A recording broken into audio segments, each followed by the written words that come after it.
What are you doing over there? You look like one of the students. Okay, so what is clicker training? Has anyone done clicker training before? So the clicker makes a unique sound that your dog only hears in training, and it means two things. It means you did what I wanted you to do, you're getting a treat. And it buys you some time to get that treat.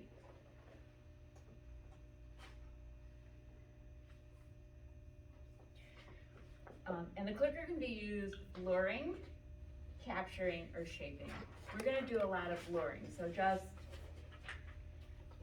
teaching the dog to sit. We're going to lure their head up. Where are you going so far back? Come here. Come here.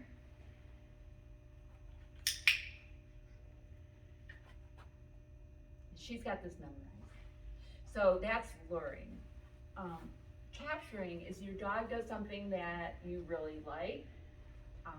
I had a dog, the only trick I taught her was to stretch a play bow.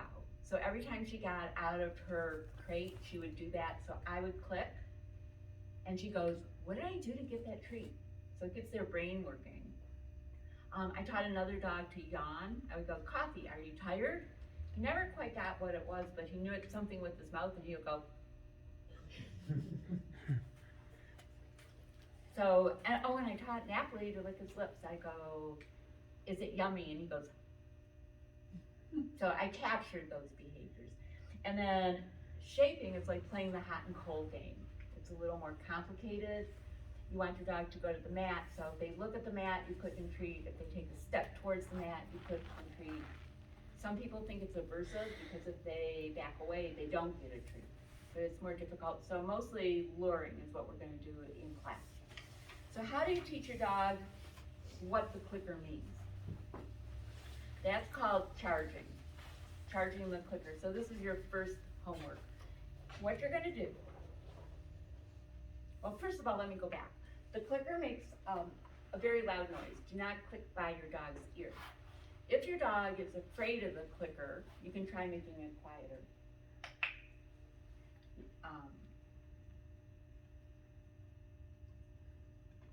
You could use a ballpoint pen. But some dogs still are afraid of that. And I tried to figure out why, and I think it's because it's a startle. They hear it and they go like, what was that? I sell quieter clickers. And notice that every time I click, I give her a treat. Because if you don't do that, it just becomes another noise in the environment. So if you're home today going, you owe your dog 3 treats. Because she can count. Yes, I can. So your first homework, you can start tonight. It says to take, prepare 20 pieces of kibble, and all you're gonna do is click and treat. But the first thing you have to figure out is how am I gonna hold the treats and the clicker. So I do it this way. I have my treats like that and the clicker here. And all you're gonna do is, it took Napoli 3 seconds to learn this. He came into the house from the airport and I asked him to sit. He had never heard that word before because he was the show dog. He was gonna stand. So I got out the clicker and like in 3 seconds he learned what the clicker meant. You're too soon, you're anticipating. So you want to wait for your dog not to look at you. Don't look at me, really don't look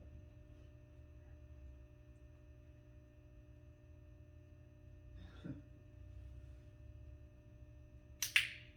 And she turned around and looked at me. I go, oh, I can use the clicker now. It took that, that cute little dog going with a big smile. It took him 3 days to learn it. So if your dog doesn't look back when you click, go back and do.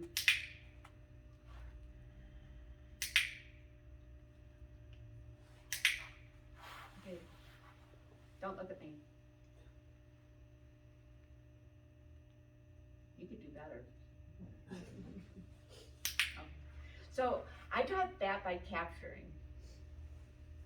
She turned her head away from me, I clicked and treated. I didn't tell her what to do.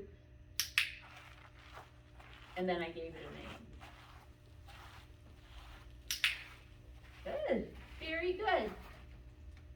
So now I can use it for training. So I want to teach my dog to sit, and I do not want to push on his butt because why? My dog doesn't like it. So I show her I have a treat. Her head goes up, her butt goes down.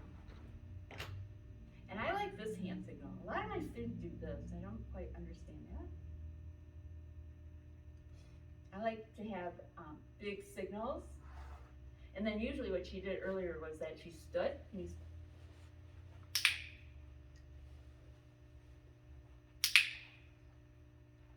Once your dog starts doing it easily,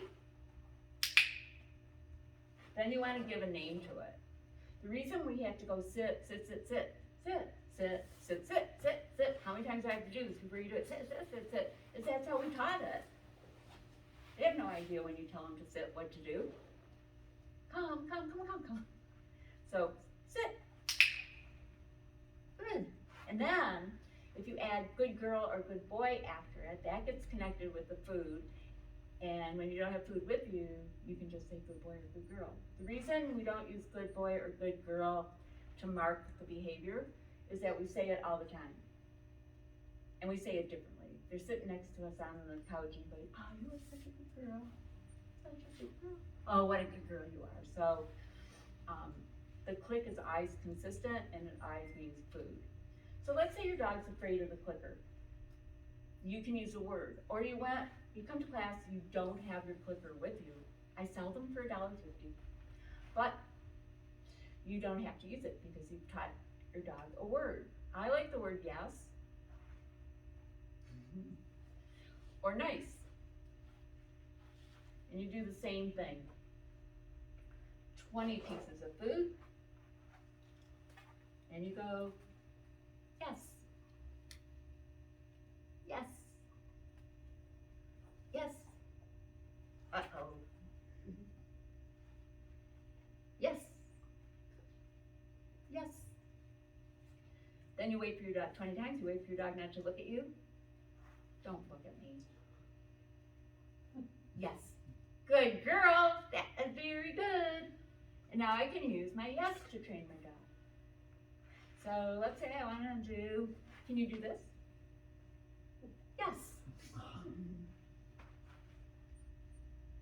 Can you do this? Yes.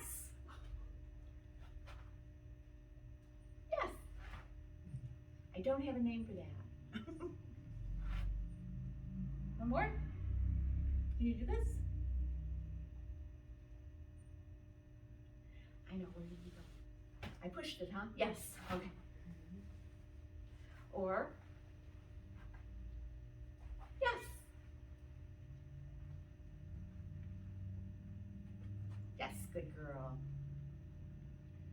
Okay, so there's people that say, you shouldn't use a word because we say words all the time and you're gonna say yes and you're not gonna give your dog a treat and then it's not gonna have any meaning. There's a trainer out in California, Denise Fenzi, she does, that's a unique sound. I don't think you walk around the house doing, and again, 20 times. Oops, sorry.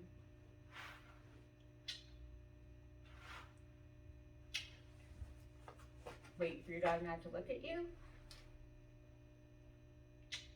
Good girl. So I can now use that for training.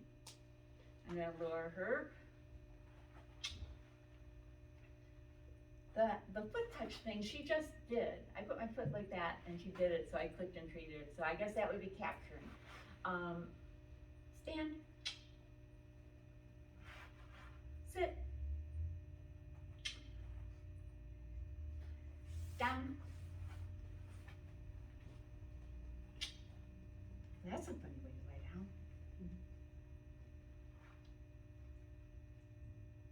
Blue out. Sit. Yes. So I want my dog to be correct. She wasn't doing it, so I helped her. No shame in helping my dog. Okay, now that was your first homework. Your dog's all ready to move on. So you understand what the clicker means, and the first thing you're going to teach your dog is a hand touch. That's called targeting. She injured this hip. Hand touch is a really good thing. You can use it as an emergency recall. In class, if your dog is looking at another dog, in order to play hand touch, they have to look at you. So that gets their attention off other dogs. If they're pulling to go down, you know, they see another dog on a walk, you can call them back and play hand touch. So the way you start, I'm gonna have my treats and my clicker in the same hand, put my hand very close to her face, and when she touches it, I click. I don't tell her what to do.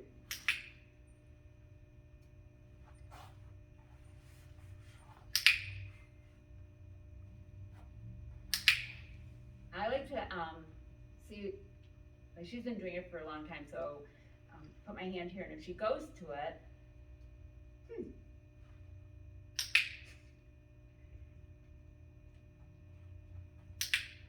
so now I'm going to give it a name, and I call it touch. Hey, Blue, touch.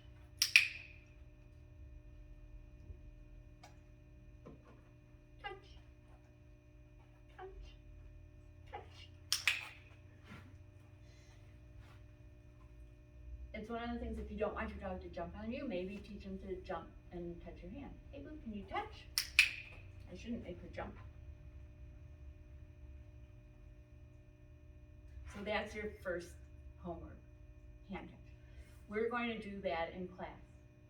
So we're going to do it several times in class because it doesn't look like much, but it's an amazingly good exercise. If you always treat it, your dog is going to really love playing. And when you can call your dog and they'll come, or just to get their attention back to you. The next thing is how to teach your dog its name. I'm gonna, this is one way, I'm gonna show you another way and what I do at home. And I don't necessarily use a clicker. I will just go, Blue, Blue. And that's another, when you feed your dog, Blue. And then I'll go, Napoli, Blue. Bluey, Tooey. Then I start doing it, saying her name every which way that I say it. Bluey. Blue. Have you ever heard you shouldn't yell at your dog? You should never use your dog's name when you're angry because you don't want to poison it. You always want your dog to come to you. So I know that I'm human and I'm going to yell at my dog. Not her, that Napoli dog. But so I yell at her and reward her so she doesn't know that I'm really mad at her. It's just another way her crazy mom calls her. Blue! Yay! Good girl! Blue! And what I want her to do when I say her name is to look at me and go, what do you want? Don't look at me. Oh, we're not playing that game now, huh? Blue! Yes, good girl. So I want her to look at me. And then you can do this one like every time, you guys would probably say my dog knows their name, but do they know it everywhere? Like, are they gonna look at you when you say it in class or when you go for a walk? So you need to practice it everywhere.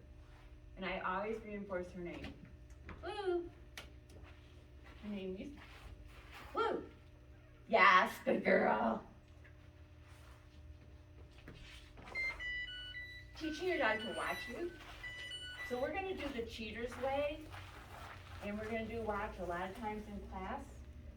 I want to get the big scoops to this.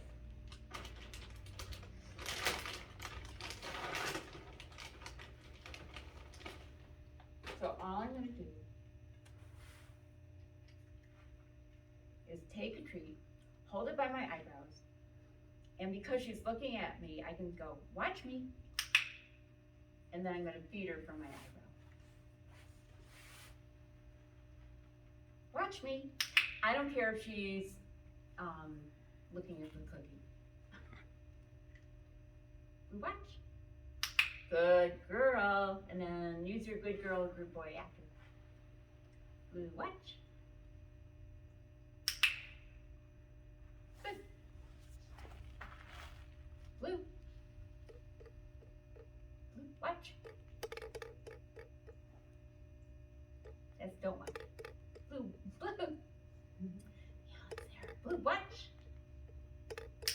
Good girl. That was very good. Don't forget tactile praise. I forgot to tell you this one thing. They divided dogs into 3 groups. Clicker dogs, dogs that were petted, and dogs that just heard good boy or good girl. And the dogs that learned the fastest were the clicker training ones. The others were the ones that were petted, tactile praise, and the ones that learned it the slowest were just the good boy, good girl ones. If you choose, I want you all to try the clicker, but if you find that it's hard, you know, there's timing and there's learning how to use it. If you're gonna say good boy or good girl, make sure that you're petting them too.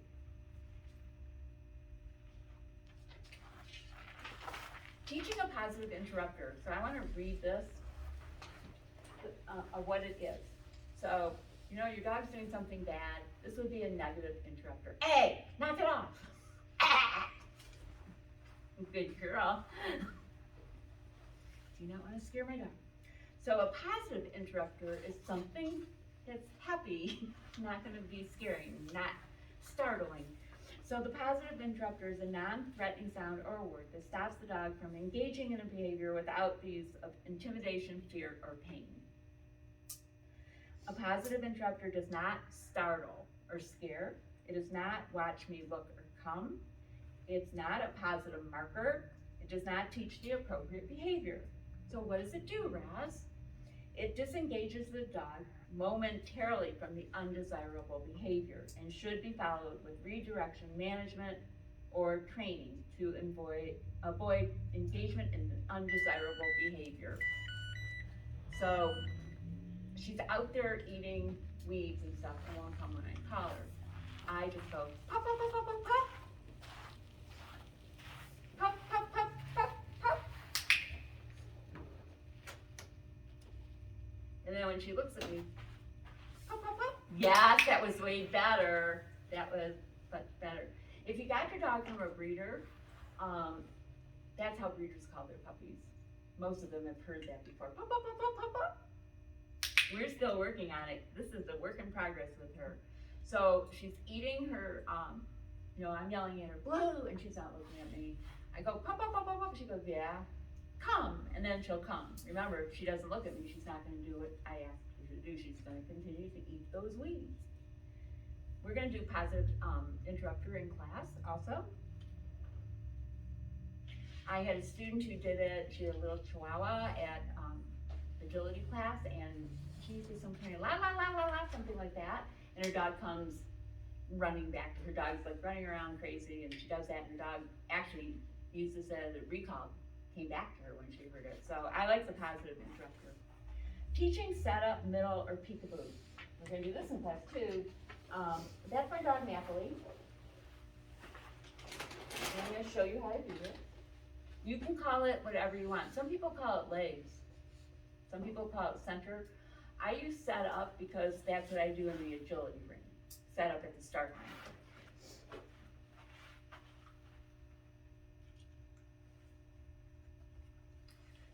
So if your dog's in front of you, start out with 2 treats.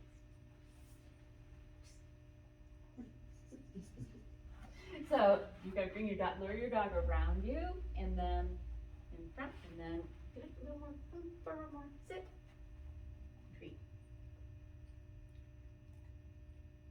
If your dog's afraid of going between your legs, you can throw the treats. I told you I was going to show you how to give your dog a full exam in less than a minute. You ready? She doesn't like it. Stand. I'll stand up here.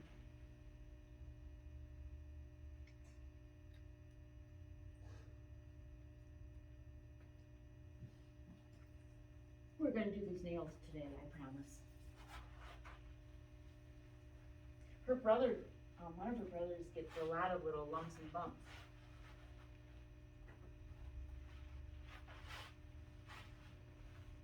How's that tail of yours? You are in excellent shape.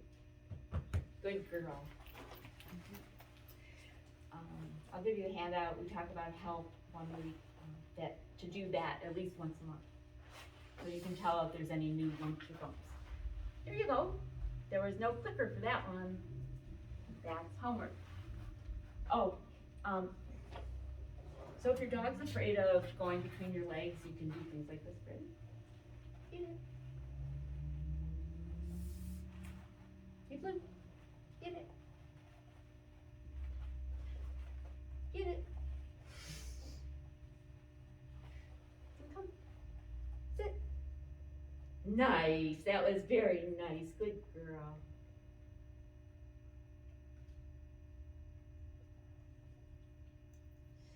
Because sometimes they're afraid of being this close or under us. Try to not bend over a lot.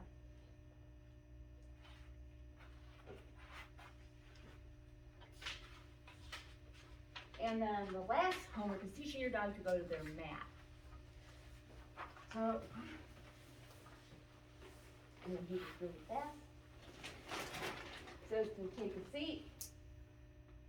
And then, ready? Get it. So to get her off the mat, and then I'm gonna do this. Do this for dinner. And then I click as soon as she steps on it. I always tell my dogs to get it, then they know that we're playing a game and that there's food involved. Ready? Hey, Blue. Get it. And be best. So I'm luring her back to the mat. That was a bad throw. Ready? Get it. So when your dog starts coming back, shake off. She comes running back to the mat. That's when you start talking. So it says take the tape off the mouth now. You can start talking, follow these steps. Once your dog goes to the mat on its own, you change it from a lure to a reward.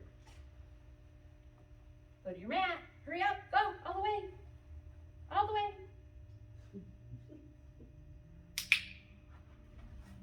The one thing that I don't like about the mat is that they sometimes just put their head on it and they go, oh, I'm there. It's kind of like when my cat hides under the bed, but it's only from her waist up that she's hidden. Her tail and butt are still sticking out.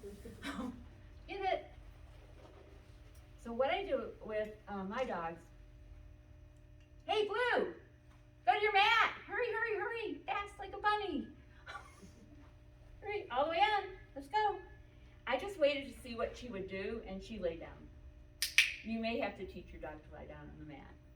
And then I started then working on a stay on the mat. So it's all those little steps. And that's all your homework. Good girl.